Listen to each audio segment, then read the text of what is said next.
बोलो गुरुदेव भगवान की जय। प्यारे कृष्ण कन्हैया लाल की जय। श्रीमद् वाल्मीकि रामायण द्वितीय खंड का उत्तरकांड चल रहा है और आज है एकादशः सर्ग। रावण का संदेश सुनकर पिता की आज्ञा से कुबेर का लंका को छोड़कर कैलाश पर जाना।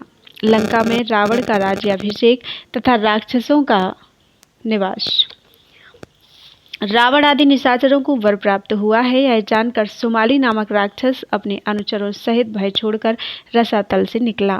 साथ ही मारीच, प्रहस्त, विरूपाक्ष और महोदर ये उस राक्षस के 4 मंत्री भी रसातल से ऊपर को उठे। वे सब के सब रोषावेश से भरे हुए थे। श्रेष्ठ राक्षसों से घिरा हुआ सुमाली अपने सचिवों के साथ दशग्रीव के पास गया और उसे छाती से लगाकर इस प्रकार बोला, वत्स, बड़े सौभाग्य की बात है कि तुमने त्रिभुवन श्रेष्ठ ब्रह्मा जी से उत्तम वर प्राप्त किया, जिससे तुम्हें यह चिरकाल से चिंतित मनोरथ उपलब्ध हो गया। महाबाहो, जिसके कारण हम सब राक्षस लंका छोड़कर रसातल में चले गए थे, भगवान विष्णु से प्राप्त होने वाला हमारा यह महान भय दूर हो गया। हम सब लोग बारंबार भगवान विष्णु के भय से पीड़ित होने के कारण अपना घर छोड़कर भाग निकले और सब के सब एक साथ ही रसातल में प्रविष्ट हो गए। यह लंका नगरी, जिसमें तुम्हारे बुद्धिमान भाई धनाध्यक्ष कुबेर निवास करते हैं, हम लोगों की है। पहले इसमें राक्षस ही रहा करते थे। यदि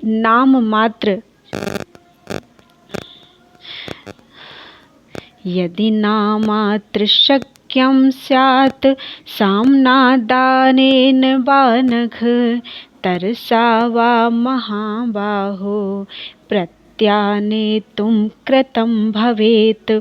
निष्पाप महाबाहो, यदि साम दान अथवा बल प्रयोग के द्वारा भी पुनः लंका को वापस लिया जा सके तो हम लोगों का काम बन जाए। तात, तुम ही लंका के स्वामी होगे, इसमें संशय नहीं है, क्योंकि तुमने इस राक्षस वंश का जो रसातल में डूब गया था उद्धार किया है। महाबली वीर, तुम ही हम सबके राजा होगे। यह सुनकर दशग्रीव ने पास खड़े हुए अपने मातामह से कहा, नाना जी, धनाध्यक्ष कुबेर हमारे बड़े भाई हैं, अतः उनके संबंध में आपको मुझसे ऐसी बात नहीं करनी चाहिए। उस श्रेष्ठ राक्षस राज के द्वारा शांत भाव से ही ऐसा कोरा उत्तर पाकर सुमाली समझ गया कि रावण क्या करना चाहता है, इसलिए वह राक्षस चुप हो गया, फिर कुछ कहने का साहस न कर सका। तदनंतर कुछ काल व्यतीत होने पर अपने स्थान पर निवास करते हुए दशग्रीव रावण से, जो सुमाली को पहले पूर्वोक्त उत्तर दे चुका था, निशाचर प्रहस्त ने विनयपूर्वक यह युक्त बात कही। महाबाहु दशग्रीव, आपने अपने नाना से जो कुछ कहा है वैसा नहीं कहना चाहिए, क्योंकि वीरों में इस तरह के भ्रातृभाव का निर्वाह होता नहीं देखा जाता। आप मेरी यह बात सुनिए। अदिति और दिति दोनों सगी बहनें हैं। वे दोनों ही प्रजापति कश्यप की परम सुंदरी पत्नियां हैं। अदिति ने देवताओं को जन्म दिया है, जो इस समय त्रिभुवन के स्वामी हैं, और दिति ने दैत्यों को उत्पन्न किया है। देवता और दैत्य दोनों ही महर्षि कश्यप के औरस पुत्र हैं। धर्मज्ञ वीर, पहले पर्वत, वन और समुद्रों सहित यह सारी पृथ्वी दैत्यों के ही अधिकार में थी, क्योंकि वे बड़े प्रभावशाली थे। किंतु सर्वशक्तिमान भगवान विष्णु ने युद्ध में दैत्यों को मारकर त्रिलोकी का यह अक्षय राज्य देवताओं के अधिकार में दे दिया। इस तरह का विपरीत आचरण केवल आप ही नहीं करेंगे, देवताओं और असुरों ने भी पहले इस नीति से काम लिया है, अतः आप मेरी बात मान लें। प्रहस्त के ऐसा कहने पर दशग्रीव का चित्त प्रसन्न हो गया। उसने 2 घड़ी तक सोच विचार कर कहा, बहुत अच्छा, तुम जैसा कहते हो वैसा ही करूँगा। तदनंतर उसी दिन उसी हर्ष के साथ पराक्रमी दशग्रीव उन निशाचरों को साथ लेकर लंका के निकटवर्ती वन में गया। उस समय त्रिकूट पर्वत पर जाकर निशाचर दशग्रीव ठहर गया और बातचीत करने में कुशल प्रहस्त को उसने दूत बनाकर भेजा। वह बोला, प्रहस्त, तुम शीघ्र जाओ और मेरे कथनानुसार धन के स्वामी राक्षस राज कुबेर से शांतिपूर्वक यह बात कहो।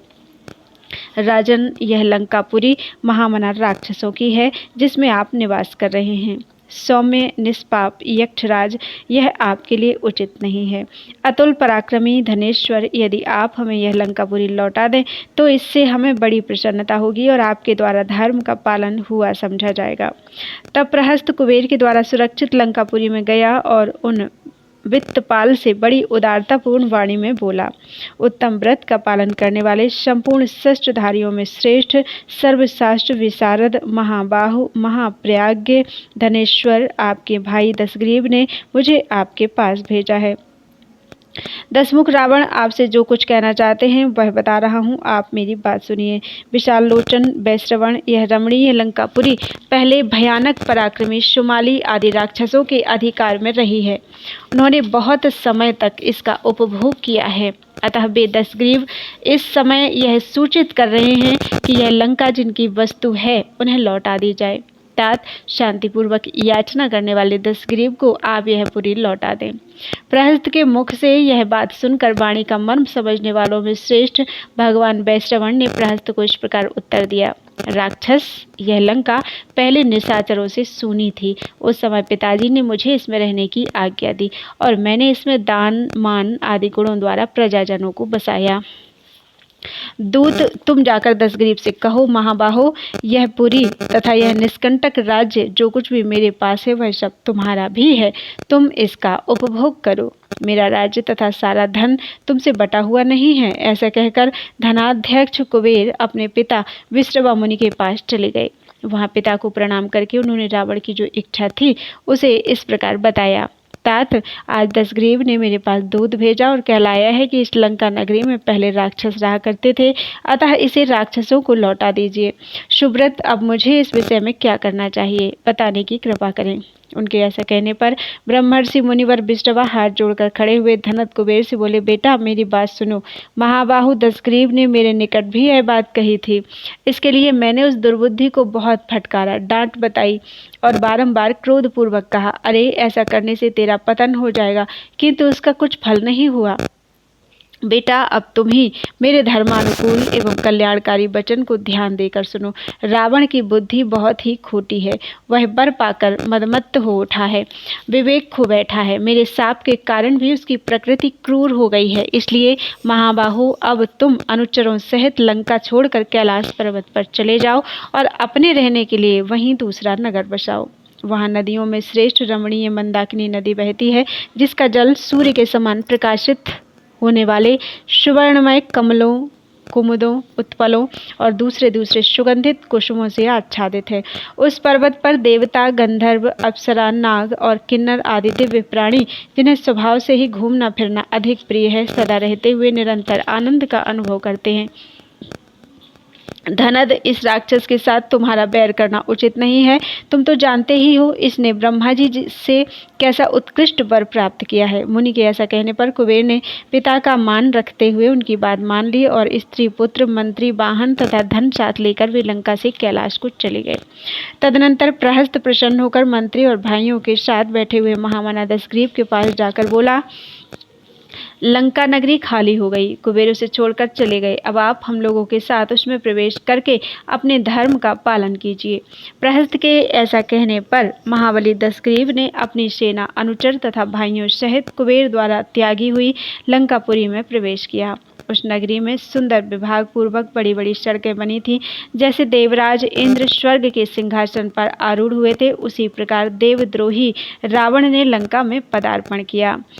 उस समय निशाचरों ने दशग्रीव रावण का राज्याभिषेक किया। फिर रावण ने उस पुरी को बसाया। देखते देखते समूची लंकापुरी नील मेघ के समान वर्ण वाले राक्षसों से पूर्णतः भर गई। धन के स्वामी कुबेर ने पिता की आज्ञा को आदर देकर चंद्रमा के समान निर्मल कांति वाली कैलाश पर्वत पर शोभाशाली श्रेष्ठ भवनों से विभूषित अलकापुरी बसाई। ठीक वैसे ही जैसे देवराज इंद्र ने स्वर्गलोक में अमरावती पुरी बसाई थी। इतिहास से श्रीमद् रामायण वाल्मीकि आदि काव्य उत्तरकांडे एकादशः सर्गा। इस प्रकार से वाल्मीकि निर्मित आर्ष रामायण आदि काव्य के उत्तरकांड में 11वां सर्ग पूरा हुआ। बोलो वृंदावन बिहारी लाल की जय। त्वदीयं वस्तु गोविंदम तुभ्यमेव समर्पितम्। जय श्री राम।